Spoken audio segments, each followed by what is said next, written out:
Hey there friends, Dave Paulides, Canadian Missing Project, copyrighted edition for our video channel, and this is a missing persons segment, so thanks for being here. And we're going to start this off with a very unusual start, and what it is right before the spring runoff, there's a couple days in there when the river starts to warm up, the fish start to bite, and there's an opportunity to get on the river before it's all blown off. So I went on there, a couple of us went on the river the other day, and I've caught some strange things on a river. But the three of us on a boat said, we've never seen anything like this. What it is, here's what it is. I caught this bone right there. And we've had a lot of people look at this. It isn't that big. But it's kind of stout. Not a deer bone for sure. We all know what deer bones look like. And we've showed it to some people who think it's human. We're not sure. But I thought I'd show it to the audience because I know I have some physicians that are watching right now. And maybe you can make the determination. I wish I had a better shot of it, but that's it. So, life throws some weird things at you. When I pulled it in, I know I didn't have a fish, but I wasn't sure what I had. And the people looking over the boat, there's only three of us on the boat, and we're looking and we're going, well, that's pretty weird.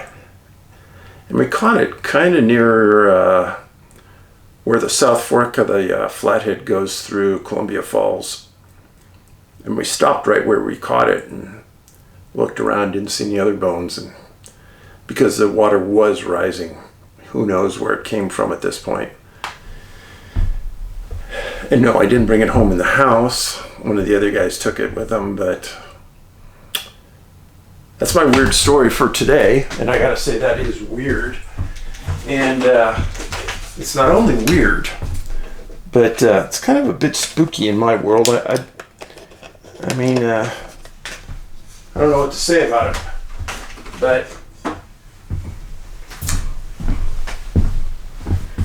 I was wearing my missing 411 hat when I caught it. So I don't know what to think about that, but and again, I'd be filming outdoors right now, except the weather switched again up here in Montana, and for the next 4 days we have rain, and it's been raining really hard today. The water levels are way up, and they'll probably be that way for the next 30 days. So, but I do have some interesting stories for you, and some interesting letters. First one, it says, Dave, in Zen, it is understood that the disease of the mind is global. Western psychology believes it is covering the ground of mental health for the first time, but Zen has understood the matter totally for thousands of years. I've studied Zen and had plenty of opportunities to apply and neglect to apply the teachings consciously to life. I am sure more opportunities will be coming. I have not lost a son or daughter, but I did have a girlfriend get an abortion that I did not agree. I begged her not to get it. One thing I've learned through losing friends, pets, and older relatives is that we should be ready to let go of this life and to meet whatever it is that comes next. It is better to be practical about life and consciousness and to understand that though the incarnation is fleeting, the consciousness remains.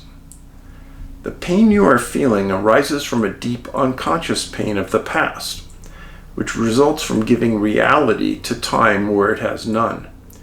You are reliving the death of your son each day, sometimes multiple times a day, and this is unnecessary. Furthermore, it is inhibiting you from simply emptying the mind and connecting with your son directly through the heart in his dead state of consciousness.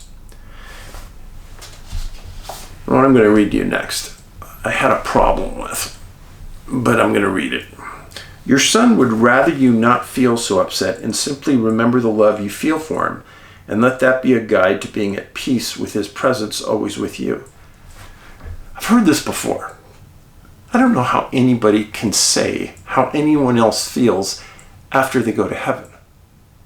How do you know? How does anybody know? If we're all different and we all go to heaven, or the good souls go to heaven, then how do you know how that person feels? How do you know Ben doesn't want me to think about him all the time?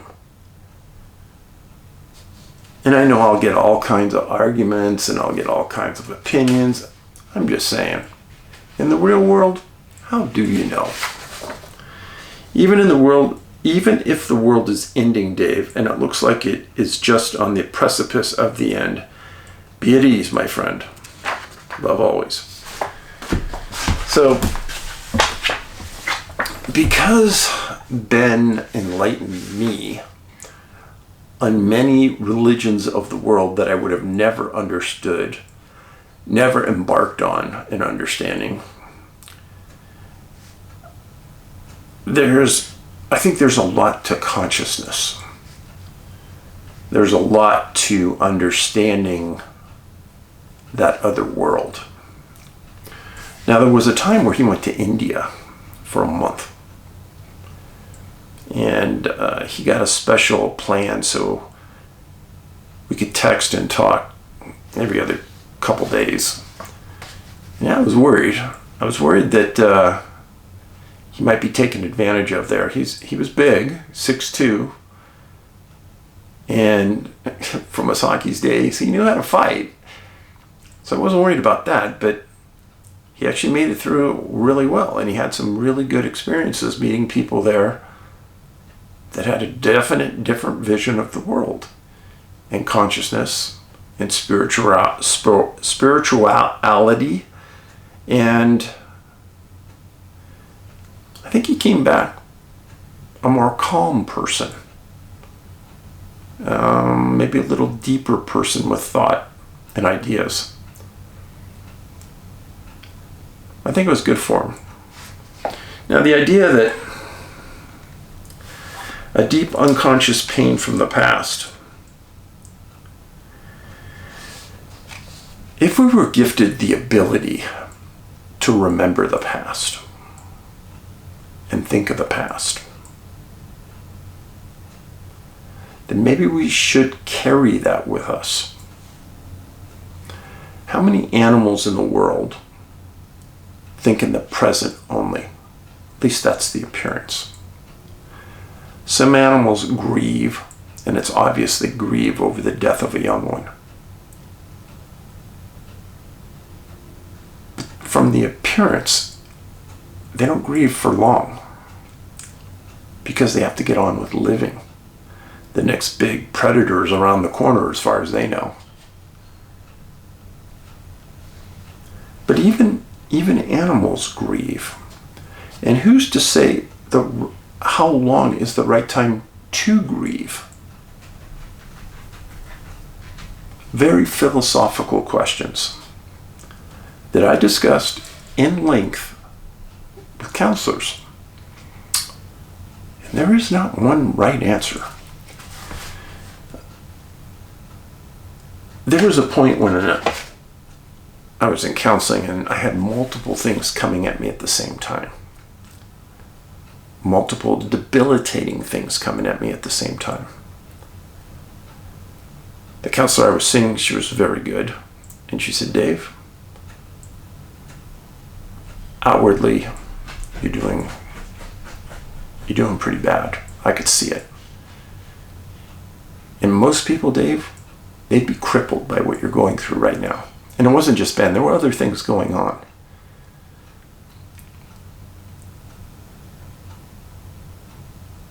And she said, other people I know that have taken a hit like you at this level have had to go to some type of drug to get over it. And she said, I understand your past, I understand your opinions about them, but don't be afraid not to go there for a while. And I went home and I thought about it because I was deeply, deeply in depression. And it didn't look like anyone was going to help. But not that anyone didn't want to help. But the people that I really needed the help from weren't there. And they weren't going to be there.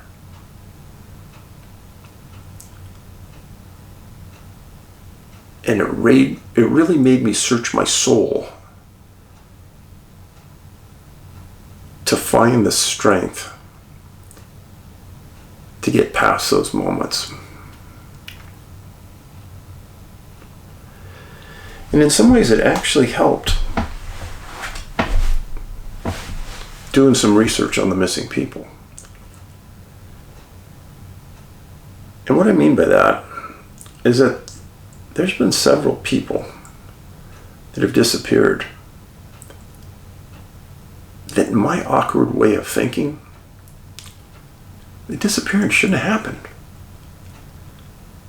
And what I mean by that is the people were ultra positive, forward thinkers, smart.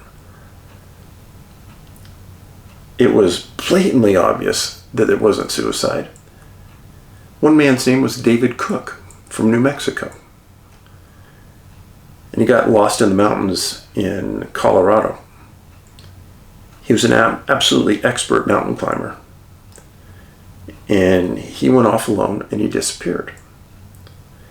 And Angie made me this plaque, David Cook's Lessons for Living. And he talked about it all the time.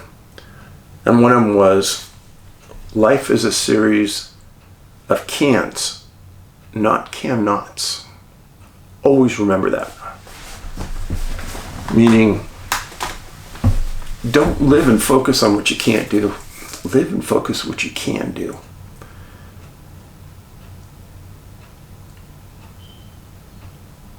And I think about that all the time.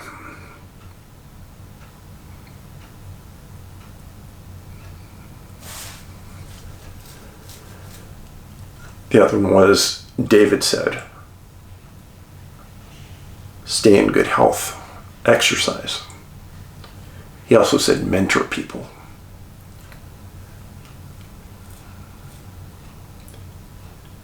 But every once in a while you come across somebody like that, and it makes you take a breath. Do good things. Today, I was at the store. This is a true story, 100%. There was an older lady. I guess there were no carts available or something, and she's managing this big bag of some kind of food in a box and a bunch of other things, and she's barely making it. I went over to her and I said, ma'am, you got a long walk to the car. How about if I help you with this and you hold the door for me? Oh my gosh, yes. Oh, that would be so nice. So it was maybe 2, 3, 4 minutes out of my day. And the look the woman gave me when I got to her truck made my day. She was so appreciative. And you know what? I think it did more good for me than it did for her. Because I tell myself when I go out, always try to do something good. Even if it's just one thing. Try to focus on just doing something good in your day for somebody else. And really, as a society, would we look at ourselves differently if we just lived that way?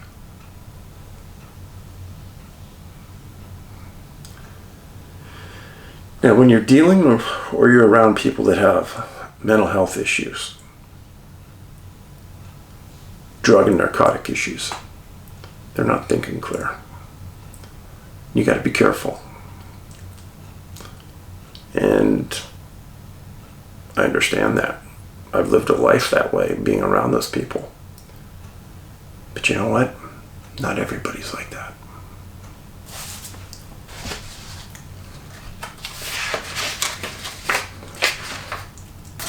Next letter. Hey Dave, I thought you'd get a kick out of this. When you announced that you were signing hats and other things, a few weeks ago I said that if you bought a hat, or if you bought a poster, that I was going to sit in my office all weekend. It was bad weather. I was just going to sit in there, sign everything that was hat or poster related, write something. There was a big response. I'll do it again, hopefully one of these days. My husband and I were watching that video. My husband commented, I need a new hat. I got a missing 411 hat last September for his birthday. Now that hat was no way in bad shape, just a little dingy because he wears it almost everywhere. He wanted a new one to wear when we go out, so that hat looks good. So I immediately ordered one that would be signed. We got it so fast, I want to thank you. So he opened it and was so excited that you had signed it. He looked at me and said, I need a new one because I can't wear this because Dave signed it. That hat now hangs on display. Now, he will be getting one for Father's Day. So I guess you have solved my problem of what to get him for Father's Day. Have a great weekend. Thank you for all your hard work and what you do to make people aware of what's going on in our world today. Okay. Oh, heck. Wear the hat. Thanks for the kind note. Hey, Dave. Glad you enjoyed Florida. Love the painting from a fellow listener. It's amazing how much symbolism he packed into that. You absolutely deserve such kindness. I'm also a person who has trouble accepting presents gracefully. My friends constantly remind me that the kindness of strangers and friends helps balance out negative experiences and the evil that exists in the world. Remember, Dave, you're one of the good guys.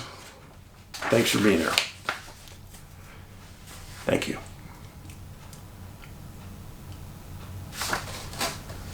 Next letter. Hi, Dave. I was watching your latest video on missing, and you had read a letter from someone who had heard strange sounds in British Columbia. It had piqued my interest because I too had heard strange sounds in the sky over Edmonton, Alberta. Can't explain it, but it makes the hair on your arm stand up a little bit and shiver down your spine. I've seen various videos on YouTube and some documentaries on strange sounds heard around the world. My experience dates back to 2012. At the time, I was working in the front office of a small heavy-duty welding shop. It was located in an old industrial park of the city. Across the street was another repair shop, and it was not unusual to see and hear heavy machinery moving and running. On this particular day, I was the only one in the office and sitting at my desk doing some data entering on the computer. All of a sudden, I heard a sound coming from outside. At first, I thought it was the shop across the street running and moving heavy equipment. The best way to describe the sound I heard was like metal being dragged or scraped across a rough surface. It went on for a couple more minutes, but the more I listened, the more it sounded unusual. I got up and opened the front door. The sound was loud and was coming from all around the sky. The sound lasted for about 10 minutes. I looked across the street and there was no activity to indicate heavy machinery being used. I can't explain it, but I know what I heard that day coming from the sky. It's one of those experiences you'll never thought it would happen here in this part of the world of Edmonton. Thank you, Dave, from myself and in Montana, my cat, for your hard work in informing the villagers on 411 the missing and the strange happenings that goes on around the world. Well, thanks for the note. Next one. Sit down, go grab a cup of coffee, get a croissant. I was going to tell you. Okay, almond croissant's the best. The other day, I was in Costco. Not in there very much, and I rarely buy Costco food. But you never shop when you're hungry. I was hungry. And somebody that I was with said, oh, Dave, the poppy seed muffins at Costco are the best. Okay. So I bought some poppy seed muffins, brought them home. Okay, grab your coffee and your poppy seed muffin from Costco. They were pretty darn good.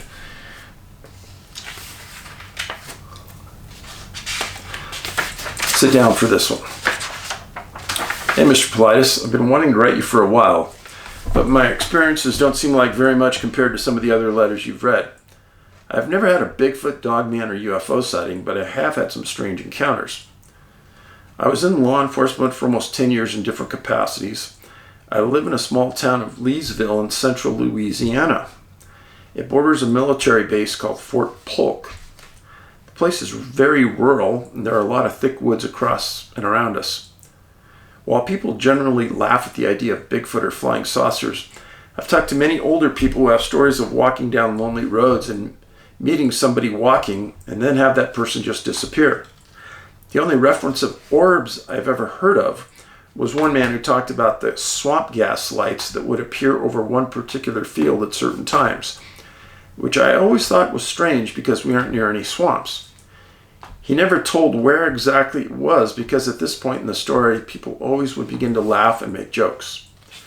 My two encounters happened in the area I lived when I was about 10 years old in the early 2000s. It wasn't uncommon for me, my brother who was 4 years younger than me, and my neighbor who was my age to stand on our dead-end road and talk during the evenings. Our homes were about 70 yards from the road and my house had a large field between it. It had gotten dark, but there were a lot of street lights around, so it wasn't pitch black. But we were standing around talking when we noticed that we were bathed in a blue light. The shadows were going straight down, so the light had to originate directly above. But when we looked up, there was no source. It was a large circle of light, like from a helicopter spotlight, but a pale blue, and we could see nothing but stars above us. Suddenly, the light began to pan back and forth down my driveway and over my house, then passed it into the field and behind it. It wasn't just moonlight because as the light swept about, it clearly illuminated the ground where it touched. It only lasted a few seconds and then shut off. We ended our conversation and ran home at that point. Okay, I'll tell you right now, I've never heard of anything like that, and it would freak me out. Next thing that happened was around the same time. I don't remember specifically because it's been several years, but I recall the event. I was in third grade and was seated at the rear of the classroom. The class was L-shaped, with the long part having all the desks, and the short side of a small area had one desk and was at the rear of the classroom. I was picked to do something for the teacher and was at that desk, but I could see everyone in the teacher, who was writing on the whiteboard. Suddenly, a ball of light came out of the board and moved to the back of the room. Nobody else looked at it or appeared to see it, but it was about an inch in diameter and had a dot in the center with radiating arms, like a plasma ball lamp when you touch it. It was white, but almost see-through. It came out of the board, which was to my right, and flew straight back past the teacher and all the students until it was directly in front of me. Then it made a 90-degree left turn and flew into my face, hitting me about an inch above my nose between my eyes. It didn't stop and turn. It was moving in one direction, and then it turned and came directly at me. I would have thought I was dreaming or seeing things, but it hit me so hard I almost fell over backwards out of my chair. Again, nobody looked and stopped talking, so I just checked myself for blood and then kept doing whatever I was doing. The whole event happened in about 2 or 3 seconds, and it was like I was in a different world for that time. I've never heard of that. The next encounter happened around the summer of 2022. I was working in a small town called Maryville. Its population about 1,500, and they are simple working folks. It's a very rural place that is a couple of miles from the Texas border, and the nearest town is 20 miles away. The Sabine River, which divides us from Texas, is right outside of town, and there's a large area of deep woods and river bottoms that I frequently patrolled. Due to the desolate area, I would frequently check it so the local sheriff's deputies didn't have to make a drive over to the edge of the parish where only a few people lived. There are also several Native American burial grounds in these woods. I don't know if it was due to the Native American connection or the number of drowning victims, but the river bottom area was known to be a haunted spot. Everyone around had stories of hearing voices or feeling like somebody was watching you as you drove through.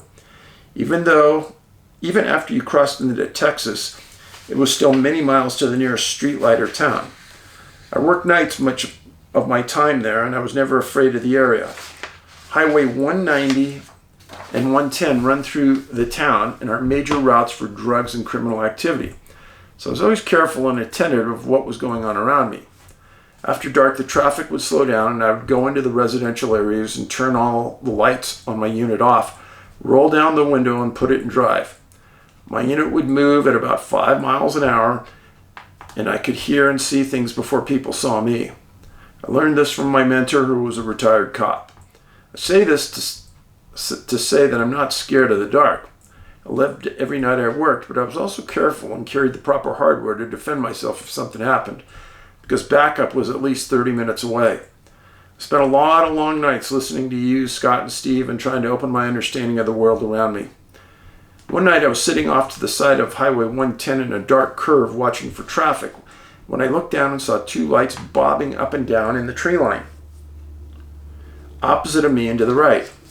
The nearest house was a quarter mile away and I had every light in my unit off, so it wasn't a reflection.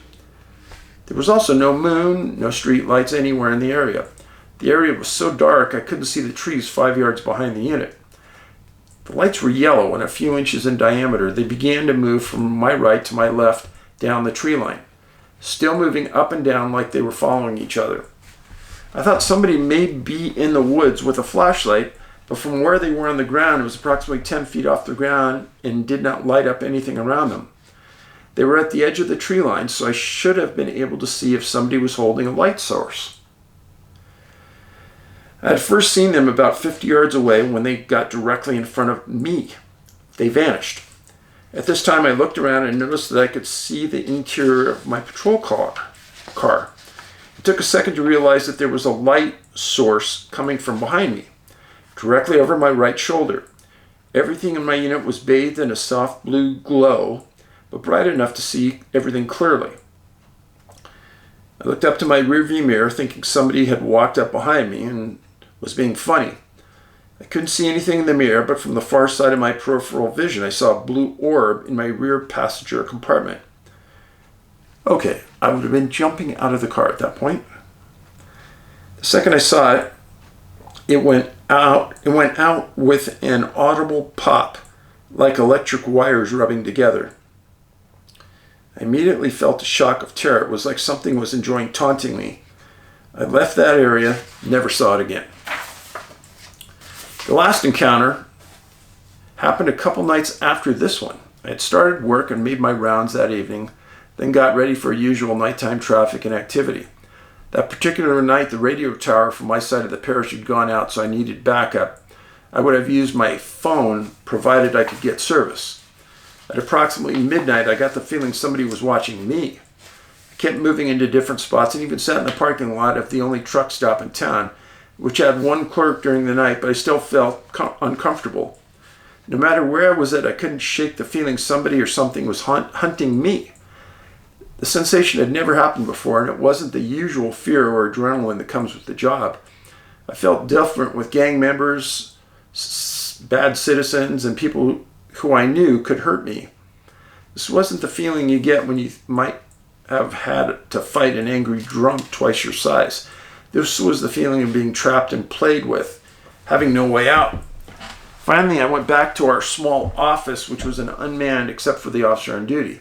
I went into an interior room and sat looking at the door. It sounds absurd, but I was fully expecting something to come through the door or wall at any time. I tried to work on paperwork, and after a couple hours, the feeling passed and quickly had come. I went back out to drive around, and the morning birds started to chirp. Everything felt normal. By 6, the sun was up, and the day shift officer arrived. I passed on everything but the bad feeling I had and started to drive home. Just as I was leaving, my phone rang, and I saw it was my former lieutenant, who was my mentor and good friend. I thought it was strange for him to be calling so early, as he was retired from law enforcement and works an easier job in retail now. I answered with the usual banter, and he cut me off and asked if I was okay. I told him I was fine and asked why he was calling. He told me that all night he had a dream I was working and something was trying to get me. He had woken up scared for me. My hands started shaking so hard I could barely drive, and I felt chilled. I don't know why I had the response I did, but I can't explain how he could possibly know what had happened. I hadn't talked to him and hadn't told anybody about that night. I think I tried to pretend it was all just my imagination, but hearing somebody else made it real. Sorry for the length of this email, but I wanted to give you my story. Thank you for everything you do for the villagers. From my knowledge of the rarely talked about side of our world to your willingness to address mental health rather than stigmatizing it, you would have made an impact on more lives than you could ever know. When we pull back the curtain, the world is a strange place. It sure is. It sure is. Thanks for that note. Next letter. So, I too watched the 3rd episode of The Secret of Skinwalker Ranch review. If you haven't seen them, every week I've been doing a review of Skinwalker Ranch. And I'll probably keep doing these instead of going back to the UFO classes because there's an overlap there that we need to address. And I don't want to overload the channel with UFO stuff, so I'll just do the Skinwalker reviews until the season's over. I got to thinking about the energy spire, maybe an antenna, and those energy blobs, and went looking for a believable, perhaps probable scientific explanation. How about this?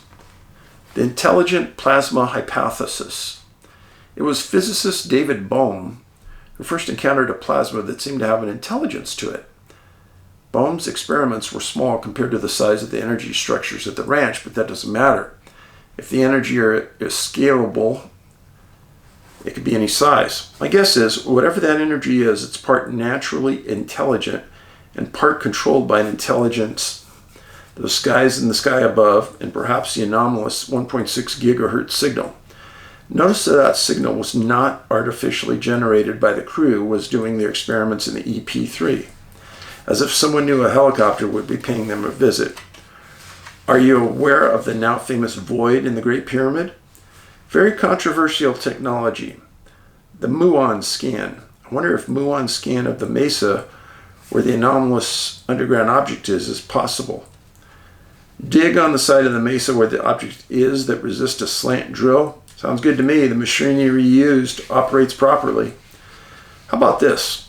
When Bob Bigelow owned the ranch, there were numerous extremely strange things that happened. Far more weird than anything since sold to Fugol. That huge dire wolf, the bulls locked up together inside the metal shed. A portal opens up and something crawls out. All the cabinet doors are closed because of a graze. Who knows how much more there is, or even more strange than we learned from George Knapp. Sure would be nice if all the Bigelow data was released. Didn't American taxpayers pay for that investigation? Part of it yes, part of it no. Mr. Bigelow started the investigation on his own and ran it for several years on his own. It's his data. We would be wise to assume a lot more strange stuff is happening behind the scenes at the Fugol-owned ranch, but viewers are not privy to any of it, at least not yet. How do you know everything's not being presented? You don't know. I haven't heard that they're holding anything back. Whenever, if all fails, blast open the mesa with the object is embedded. To hell with the UFOs, the federal government, and whining sissies. We the people have a need to know clearance of the highest level. See, I'm somebody that doesn't understand how the government got all wrapped around their inability to release information to the public. Oh yeah, we can't do that. We can't let the public know about this. Who are they? They're us. I understand some reasons the national security you can't, but why can't they come truthful on UFOs? I really don't get that at all. Next one. Hey Dave, here's a version of the paragraphs delineated. I'm so sorry that the first email I sent didn't show them. Let me start by saying my husband and I send our heartfelt to you, Angie, and the rest of the family on the loss of Ben. I lost my twin brother to suicide a little over 5 years ago, and I miss him terribly. While I know that's not the same as losing a child, I can understand somehow some of how you feel. I think losing a twin is huge. There's some kind of bond between twins that nobody knows, nobody understands unless you have a twin. First of all, I apologize in advance because it's going to be extensive. I know you have a fond connection to the city of Santa Cruz, California. Yeah, I lived there for 12 years. So this is why I want to share my UFO experience when I lived there. I've grappled with sending this incident, but I feel compelled to share it.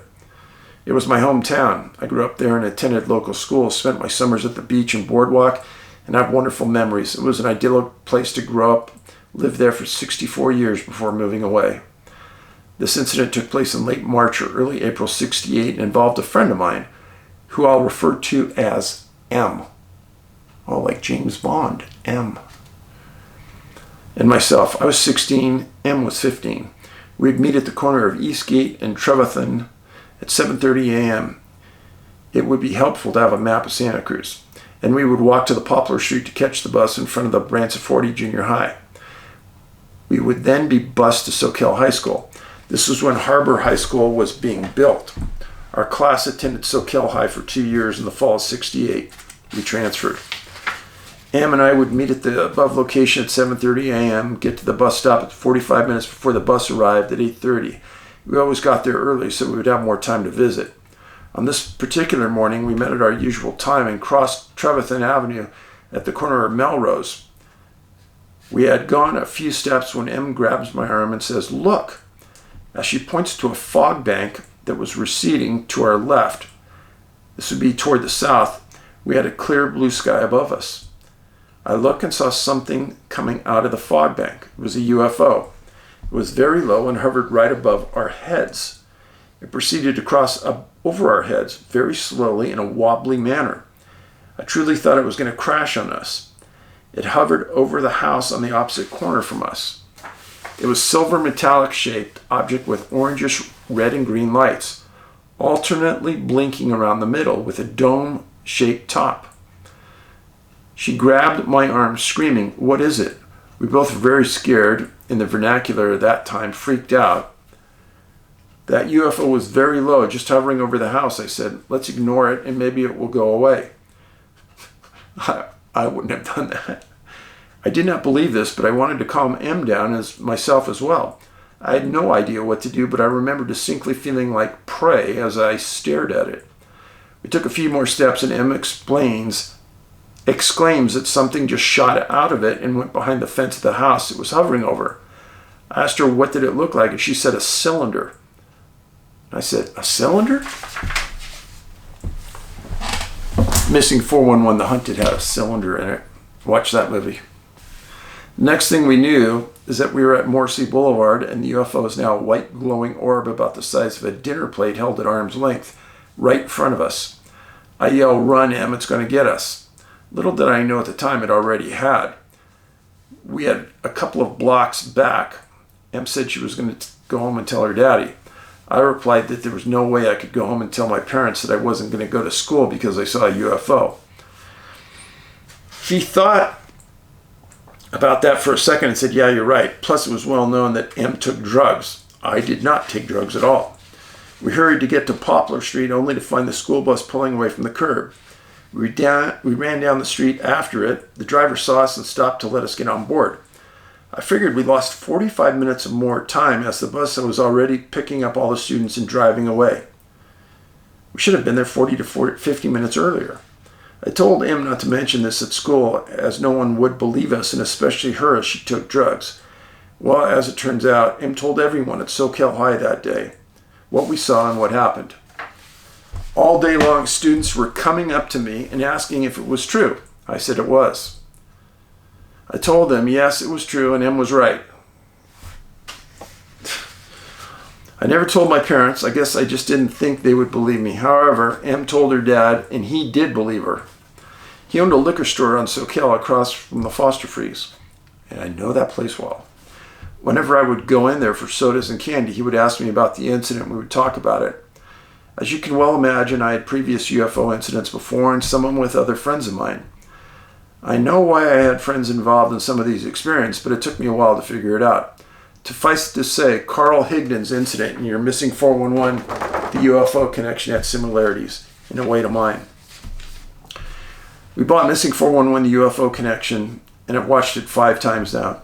We followed you ever since your first appearance on Coast to Coast. We own 4 of your books as well. Just wanted to share this with you and the connection to Santa Cruz. I'd be happy to provide you with more information if you want. Regards. Well, that was an interesting story. And not only was it interesting, but I tend to believe it in Santa Cruz. I've heard so many strange things about incidents happening in Santa Cruz while I lived there. And it was on Monterey Bay. A lot of people don't know this, but there's a really deep trench in Monterey Bay off Moss Landing. And trenches and UFOs have something in common. And there's always been a series of UFO sightings in and around Monterey Bay. It's always been that way. So, I do believe this lady. And I appreciate her sharing very much. So, got some good stories for you.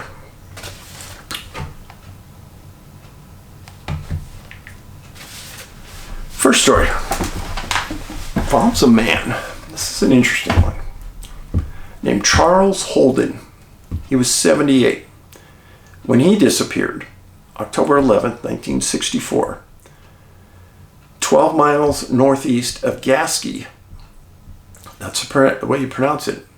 And you spell it Gasquet in Del Norte County in Northern California. I should tell you right now, I've spent a lot of time in that area. When I was working in Hoopa at the reservation, I was sent over to Gasky many times because people would mushroom pick there. And there were a lot of sightings there. A lot of Bigfoot sightings. A ton of Bigfoot sightings. And it was well known. What can I say? And I met and I wrote about in Hoopa Project and Tribal Bigfoot sightings that they had at this location. They were good ones. So yeah, I know the area well. And also, in my days off, I would steelhead fish in the Smith River.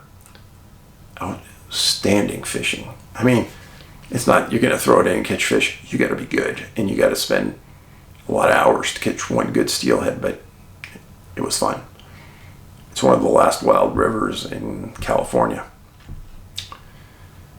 So Charles Holden, he was a retired painter, and he lived in Oakland, and he still painted, but he painted landscapes now. Now back in the day, he was actually the painter that painted all the murals for the World's Fair on Treasure Island outside of San Francisco. His son, Albert, was a statistician for PG&E in San Francisco. Well, Albert invited his dad, Charles, to go with him and some friends deer hunting up outside of Gasky. This area they were in, the best I could describe it, is wet, lots of wildlife, very wild. And anytime I was in the woods there, never felt 100% comfortable. That's all I'll say. So they drove up. They spent the night at the cabin on the 10th. And they got in the car and they drove up to this hunting area outside of Gasky. Well, they split up, so there was 2 people hunting together in each party. And 2 of the younger hunters that were there, a brother-in-law and another brother, took Charles and they put him on a small mound.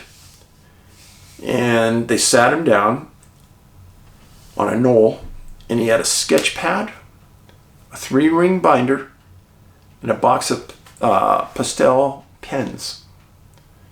He was wearing a red hat, corduroy pants, and a wool shirt. Reports from the day stated that he was extremely active and for 78 years old. And he was very healthy. Well, the group left him. Charles said he'd stay there and he was going to draw. They came back 45 minutes later and he was gone. Well, they searched the area for 2 hours. They called his name, put some shots in the air. Nothing. So they got in their car, drove back to Gasky, contacted the U.S. Forest Service and the Del Norte County Sheriff. So let me explain to you where this is, because that'll help.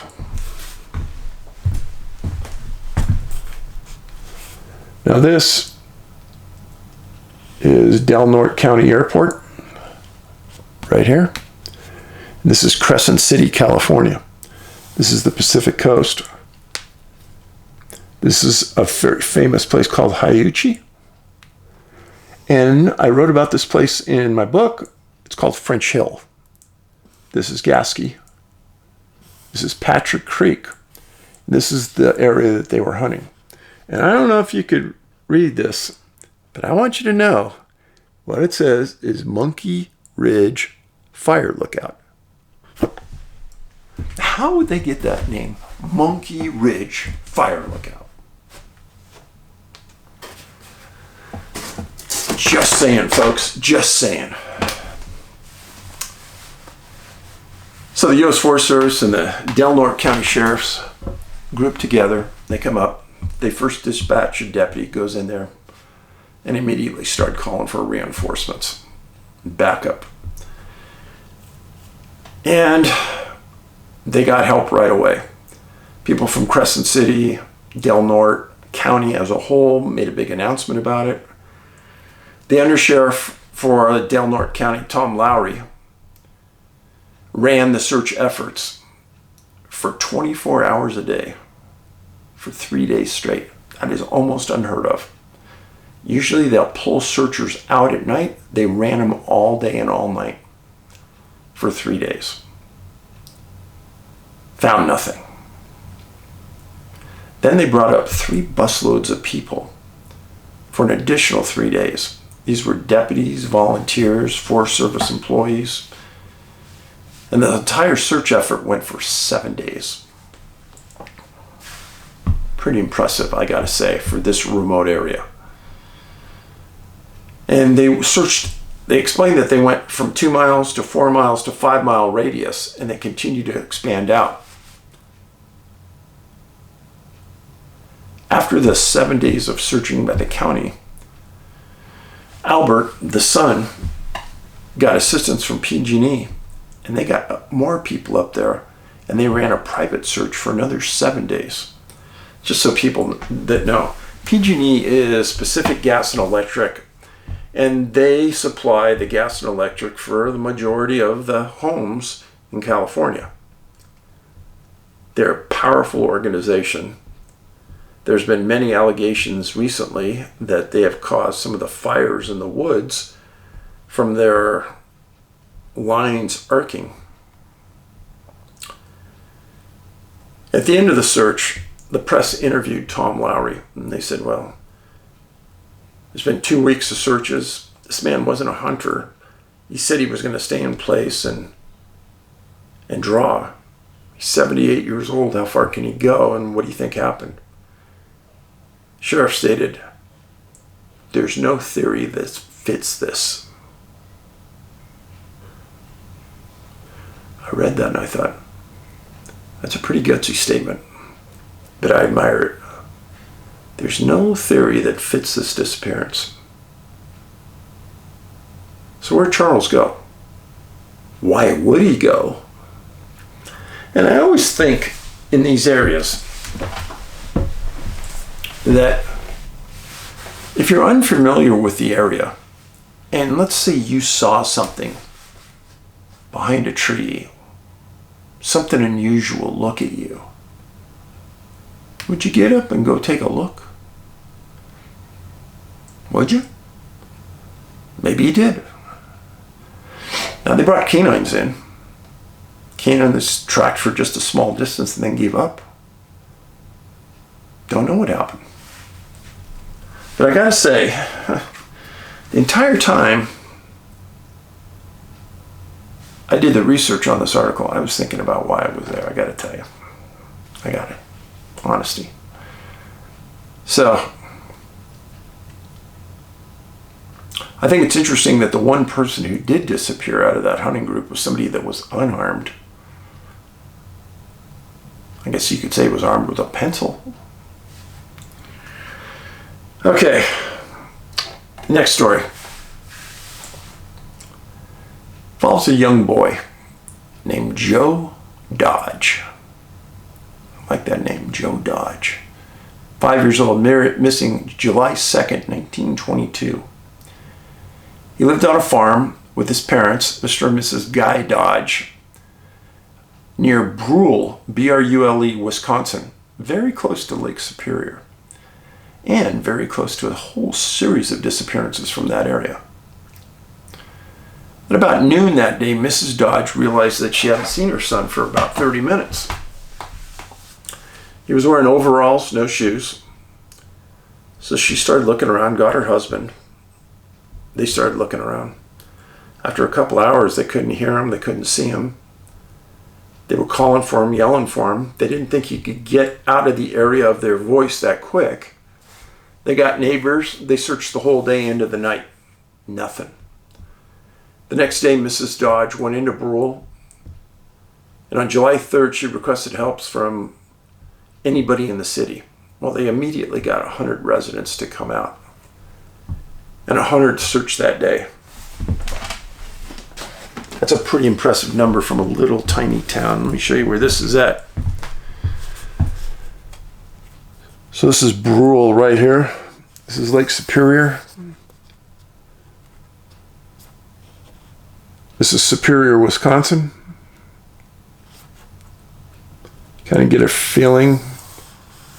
This is Wendigo Island, Isle Royale National Park. So you got the feeling where this is at.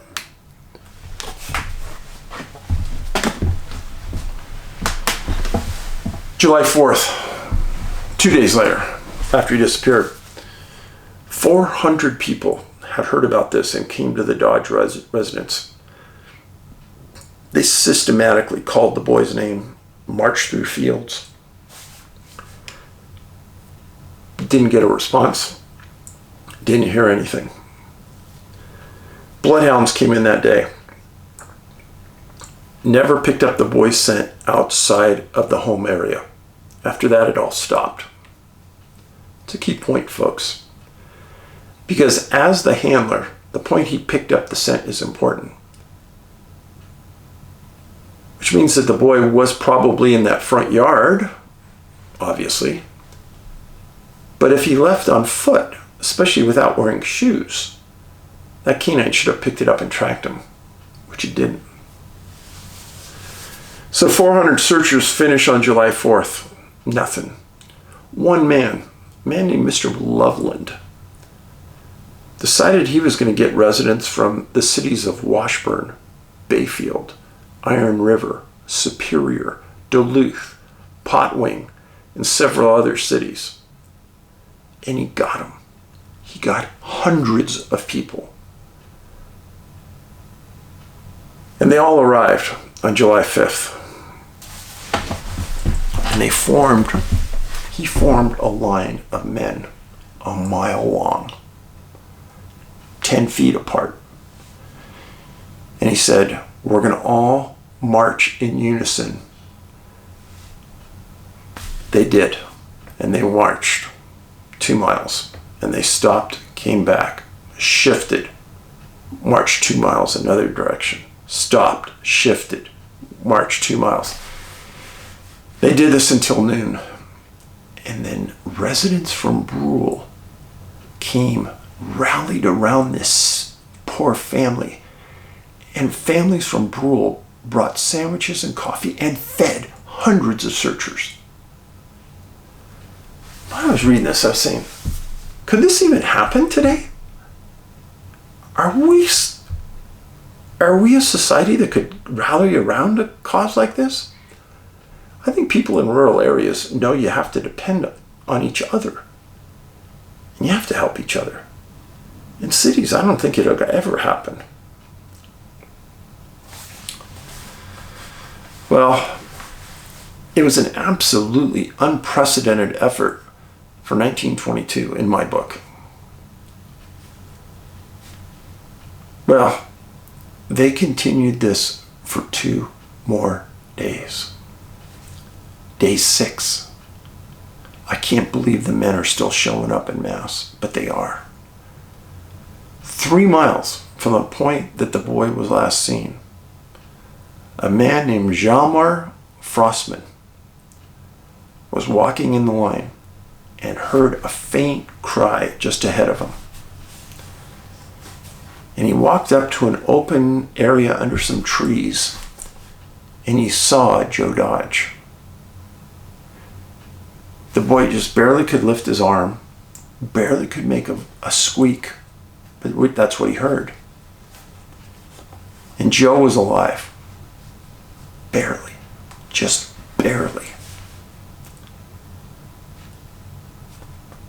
Mr. Frostman picked up the small boy, and a series of searchers rushed him to his farmhouse. And as he was being rushed to the farmhouse, he died in the arms of the rescuer.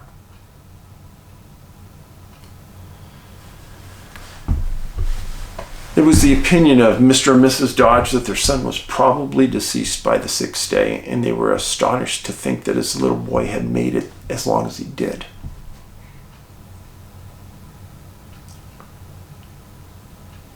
The thought of the physicians that looked at Joe was that he died of starvation and exposure. Even though it hadn't been exceptionally cold, they leveled that opinion. And I get that. 500 searchers were there on the property those last 2 days. It was an absolutely enormous community effort. The area where he was found had been previously searched, and Joe was found semi-conscious when he was located, which is very, very common for little children.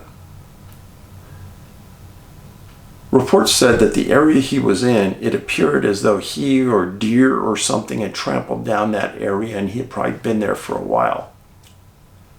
But nobody could understand how nobody had heard him before, or he hadn't called out to searchers that they had thought previously searched this area. The better question is, why didn't the canines track this little boy who was barefoot? Hey, I'm sorry. Barefoot kids are really easy to track. In my knowledge of working with canines for the years I was at the police department. I can't imagine if I was the Dodge family and I knew my son was alive just before he came to my arms.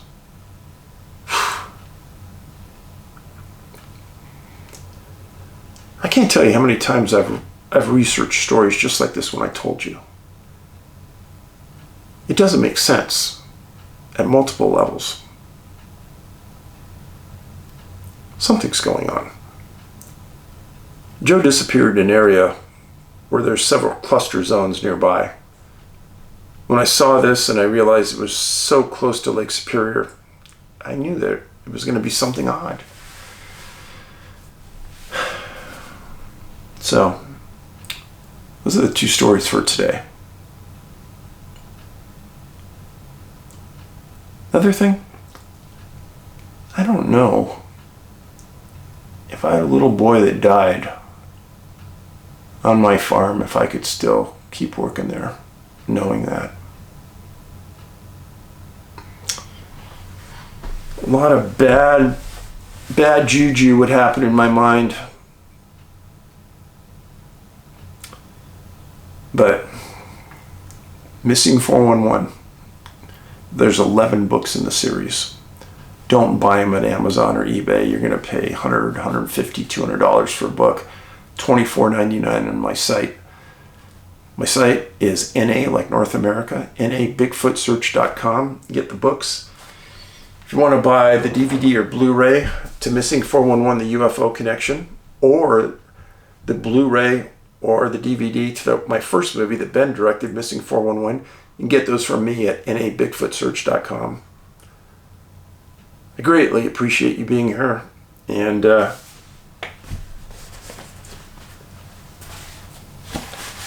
I hope we can identify that bone. I've been thinking about that a lot. I hope it's not human. Anyhow, be nice to people. Do something kind for somebody. Make sure your family is in your dreams and in your prayers.